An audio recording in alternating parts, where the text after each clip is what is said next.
एक बात आपको बताता चलूं कि हुजूर पाक सल्लल्लाहु तआला अलैहि वसल्लम की विलादत की खुशी मनाना ये अल्लाह तबारक व तआला ने किस्मत वालों को अता फरमाया है। जिसकी किस्मत अच्छी है वो हुजूर पाक के जिक्र से खुश भी होता है, फलता भी है और फूलता भी है, और जिसकी किस्मत फूटी है वो जलता भी है, जलाता भी रहता है।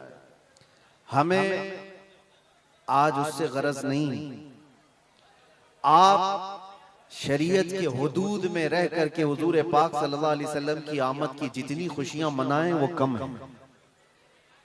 जितना हुक्म हमें दिया गया है उन सारी खुशियों के साथ आप लोग मियां साल भर में एक बार थोड़ी ना मीलाद मनाने की खुशी है, और एक साल ही नहीं। हमारा मसलक तो ये है कि इस साल ही ईद मिलाद नहीं मनाएंगे, बल्कि हश्र तक डालेंगे हम पैदाइश मौला की थू, और बल्कि ये अपना अकीदा बना करके चलो दम में जब तक दम है जिक्र उनका सुनाते जाएंगे। और हो सकता है प्रोग्राम के लिए, स्टेज के लिए और फिर माहौल बनाने के लिए परमिशन लेना पड़ता हो, लेकिन हुजूर पाक का जिक्र करने के लिए किसी सुन्नी को किसी के परमिशन की जरूरत नहीं। आशिक रसूल उसका अकीदा तो ये है, मैं वो सुन्नी हूं जमीले कादरी, मरने के बाद मेरा लाशा भी कहेगा अस्सलातु वस्सलाम। हमारा तो ये तौर तरीका है। आज सुन्नियों की किस्मत में ये मीलाद की जो घड़ी आई है, सबसे पहले तो मैं गुजारिश करूंगा कि अल्लाह के नबी सल्लल्लाहु तआला अलैहि वसल्लम की बारगाह में वो खिराज अकीदत पेश करो कि ये तारीख बन जाए। बल्कि इस्लाम की तारीख का एक अजीम हिस्सा अभी इस साल आपको मिलने वाला है। पूरी इस्लामी तारीख में ये तारीख बनने जा रही है कि 1500 सालाना जश्न ईद मिलादुन नबी अल्लाह ने हम गुनहगारों को अता फरमाया है, और ये किस्मत नहीं है तो और क्या है मेरे अज़ीज़ों। लेकिन साथ में ये भी मैं आपको बता दूं कि हुजूर पाक सल्लल्लाहु तआला अलैहि वसल्लम की मीलाद की खुशी क्या ये कुरान और हदीस से साबित है भी कि नहीं है? क्योंकि अभी ये 10 दिन बचे हैं 12वीं शरीफ को। एक बात कान खोल करके सुन ले, मैं कुरान और हदीस की दलाइल की तरफ आता हूं बाद में, लेकिन एक बात वजाहत के साथ कहता हूं। हुजूर पाक सल्लल्लाहु तआला अलैहि वसल्लम की विलादत बासआदत 12 रबीउल अव्वल शरीफ को हुई। असह रिवायात और अरजह रिवायात के मुताबिक हर साल हुजूर की विलादत की खुशी हम 12 रबीउल अव्वल को ही मनाएंगे, अगरचे किसी और की तरफ से, डिपार्टमेंट की तरफ से या पुलिस वालों की तरफ से जुलूस किसी और भी दिन निकलता हो, 12 रबीउल अव्वल को 12वीं ही होगी। हुजूर पाक सल्लल्लाहु तआला अलैहि वसल्लम की विलादत 12 रबीउल अव्वल शरीफ को हुई, और ये कयामत तक डेट बदली नहीं जाएगी इंशाअल्लाह। और जो कुरान और हदीस की बात मैं अर्ज कर रहा हूं, सबसे बड़ी बात तो ये है, आप रसूल पाक सल्लल्लाहु अलैहि वसल्लम को खुदा समझते हैं या खुदा का रसूल समझते हैं? खुदा का रसूल समझते हैं तो फिर मीलाद मनाओ, इसलिए कि खुदा की मीलाद नहीं हो सकती। खुदा की मीलाद नहीं हो सकती क्योंकि अल्लाह के बारे में अकीदा क्या है हमारा? लम यलिद वलम यूलद, वो ना किसी से पैदा हुआ ना उससे कोई पैदा होगा। अल्लाह किसी से पैदा नहीं हुआ, और अल्लाह के पैदा होने की कोई तारीख नहीं बनाई जा सकती, उसकी मीलाद नहीं हो सकती। और रसूल पैदा हुए हैं 12 रबीउल अव्वल शरीफ को। आपकी माँ भी है और आपके बाप भी हैं, और आपसे भी लोग, आपसे भी बच्चे पैदा हुए हुजूर पाक सल्लल्लाहु अलैहि वसल्लम से। तो हम पूरी दुनिया में हुजूर की मीलाद मना करके शिर्क को तोड़ने वाला अमल करते हैं, शिर्क को तोड़ने वाला अमल करते हैं। कोई हमारी तरफ जो शिर्क का फतवा देता है उसे कान खोलकर सुन लेना चाहिए।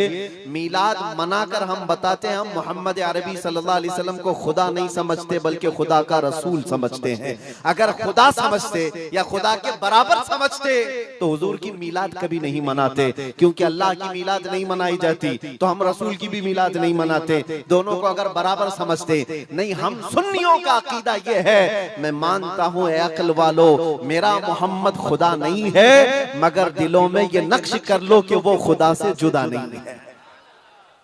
यह हमारा है। रसूल करीम सल्लल्लाहु ताला अलैहि वसल्लम की मीलाद मनाना शिर्क को तोड़ने वाला अमल है, शिर्क को खत्म करने वाला अमल है। और आपको एक बात ये भी बता दूं, हुजूर अकरम सल्लल्लाहु ताला अलैहि वसल्लम की विलादत जिस दिन हुई थी, पूरी कायनात में बहुत कुछ तब्दीलियां आई थी, जो सही रिवायात में मौजूद हैं। बहुत तब्दीलियां आई थी। अरब उस वक्त जो रेगजार था, सहरा था, सब्जा देने लग गया, बारिशें बराबर होने लग गई। अरब में आज भी बारिश नहीं होती है, साल में 2-4 बार बारिश के खतरात गिर गए, अलग बात है। मौसम बाज़ाब्ता जैसे बारिश का यहाँ होता है, नहीं होता। लेकिन जिस साल हुजूर पाक सल्लल्लाहु अलैहि वसल्लम की विलादत होने वाली, अरब में सब्जे उगने लग गए या बारिश होने लग गई है। और उस साल जो हालात की तब्दीली थी, मुल्क शाम में एक नदी जो सूख चुकी थी वो अचानक जारी हो गई, पानी भर आया। और एक नदी जो हमेशा बहती वो अचानक सूख गई। एक आतिश कदा था, 1000 साल से जिसकी आग को बुझने नहीं दिया गया था ईरान के नुजूमियों ने, आतिश परस्तों ने, अचानक वो आग भी गुल हो गई। एक ही दिन में सब चीजें हो रही हैं। और कायनात में ये जो बड़ी बड़ी तब्दीलियां हुई थी, उस दिन एक और तब्दीली, बुत सारे औंधे मुंह गिरे हुए थे। जो 12 रबीउल अव्वल शरीफ का दिन था, ये सही रिवायात से मैं बता रहा हूं, बुत औंधे मुंह गिरे हुए।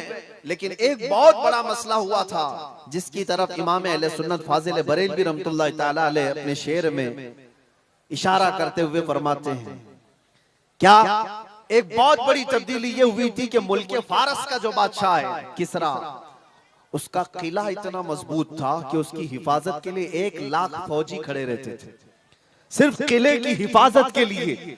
और वो किला इतना मजबूत कि उनका दावा था, उनका चैलेंज था कि इसको कोई तोड़ नहीं सकता, इसको मिटा नहीं सकता। लेकिन 12वीं शरीफ का दिन या सुबह के वक्त अचानक किले के अंदर जलजला आया और दीवार फट गई। और ऐसी फटी कि उसमें से एक आदमी जा सकता है, आ सकता है। आज भी वो शकशुदा दीवार के साथ किला मौजूद है इराक में, जिसको किलातुल किसरा कहा जाता है आज भी। अब आप अंदाजा करें 2000 साल से वो किला आज तक मौजूद है, तो उस वक्त कितना मजबूत रहा होगा। उस वक्त किले के अंदर जलजला आया और तख्त उलट गया, दीवार में दरार पड़ गई। वो दरार आज भी मौजूद है। बादशाह हैरान और परेशान। दूसरे दिन सारे नजूमियों को बुलाया गया और पूछा गया कि ये क्या माजरा है कि इतना मजबूत किला कैसे ये टूट गया। अस्सलामु अलैकुम वरहमतुल्लाहि ताला वबरकातुहू। अभी आप लोगों ने बहुत अच्छा बयान सुना। निसार तेरी चहल पहल पर हज़ारों ईद रबीउल अव्वल सिवाय इब्लीस के जहाँ में सभी तो खुशियाँ मना रहे हैं। अगर आप ईद मिलादुन नबी मनाते हैं, हुजूर से मोहब्बत करते हैं, तो फिर जुलूस में आप लोग खुराफात क्यों किया करते हैं? हमने देखा है अपने बहुत सारे नौजवान को, बहुत सारे भाइयों को कि जो हुजूर की मोहब्बत का दम तो भरते हैं, जो अपने आप को आशिक मुस्तफ़ा बताते हैं, जुलूस में शिरकत भी करते हैं, लेकिन उसके बावजूद भी वो इस्लाम के ख़िलाफ़ काम किया करते हैं। जैसे कि जुलूस के अंदर डीजे बजाना। आजकल हमारे बहुत सारे नौजवानों को बग़ैर डीजे बजाए जुलूस में मज़ा ही नहीं आता। जब तक वो हवा में रुमाल को ना लहरा लें तब तक उनको मज़ा ही नहीं आता। जब तक 2-4 की धड़कनें वो तेज़ ना कर दें डीजे बजा कर, जब तक उनको मज़ा ही नहीं आता। हमने देखा है बहुत सारे नौजवान डीजों का इंतज़ाम करते हैं, जिस पर कि एक नात पढ़ी जाती है, सोड़ा आया सोड़ा आया। कुछ इस अंदाज़ में ऐसी नातें पढ़ी जाती हैं जो कि बीमारों को, कमज़ोरों को बेचैन व बेकरार कर दिया करती हैं।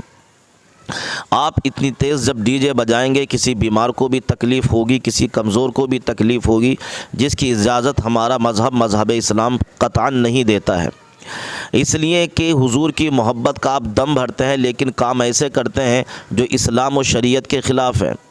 आपको पहले तो ये करना है कि जुलूस में डीजा नहीं बजाना है। सादा बॉक्स लीजिए, उस पर नाते मुस्तफ़ा पढ़िए, अपने उलमा से सुनिए, नात ख़ानों से सुनिए। ये हुजूर की मोहब्बत है। आप अदब के साथ जुलूस में शिरकत करें, उसको सुनें। ऐसे ही हुजूर की जुलूस में, हुजूर के जुलूस में एक खुराफात ये भी होती है कि आप इंतज़ाम तो कई हज़ारों का तबर्रुक का करते हैं, कोई बिरयानी बनाता है, कोई फ्रूट्स लाता है, कोई किसी चीज़ की मिठाई बांटता है, बहरहाल इंतज़ाम किए जाते हैं, लेकिन छतों से फेंकी जाती है वो। उसमें आप बताइए ये तबर्रुक की इज़्ज़त है या नाकदरी है। अब जब आप छत से फेंकते हैं तो कुछ नाले में गिरता है, कुछ लोगों के हाथ लग जाता है, लोग भाग भाग कर उसको लेने के लिए दौड़ते हैं, जिससे कि जुलूस का माहौल भी ख़राब हुआ करता है। इसलिए जुलूस मुस्तफ़ा सल्लल्लाहु ताला अलैहि वसल्लम का तरीक़ा यह है कि जब हम हुजूर के जुलूस में शरीक हों तो सिर्फ़ नाम की मोहब्बत ही नहीं होनी चाहिए, बल्कि काम भी वो होना चाहिए जिससे हमारे नबी हमसे राज़ी हों, ताकि जब हम जुलूस में शिरकत करें, हमारा जुलूस निकले तो हमारे गैर भी देखकर कहें कि हाँ भाई, इनका जुलूस बड़े अदब व एहतराम से निकाला करते हैं, वाकई ये मोहम्मद मुस्तफ़ा के ग़ुलाम हैं।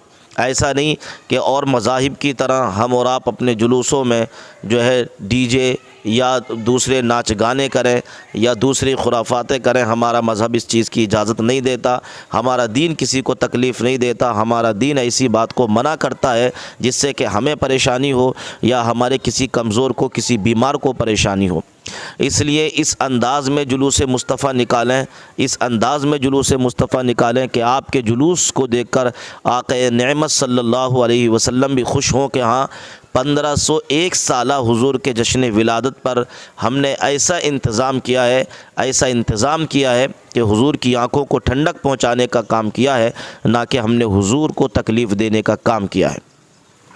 इसलिए जुलूस मुस्तफ़ा अदब के साथ, एहतराम के साथ निकालिए। हुजूर के नाम पर ख़र्च कीजिए, हुजूर के नाम पर गरीबों में, यतीमों में, मिस्कीनों में ख़र्च कीजिए। किसी गरीब की बेटी कराइए, शादी कराइए। ये सब हमारे अंदर ये नज़रिए होना चाहिए अगर हम हुजूर के सच्चे आशिक और सच्चे वफ़ादार हैं।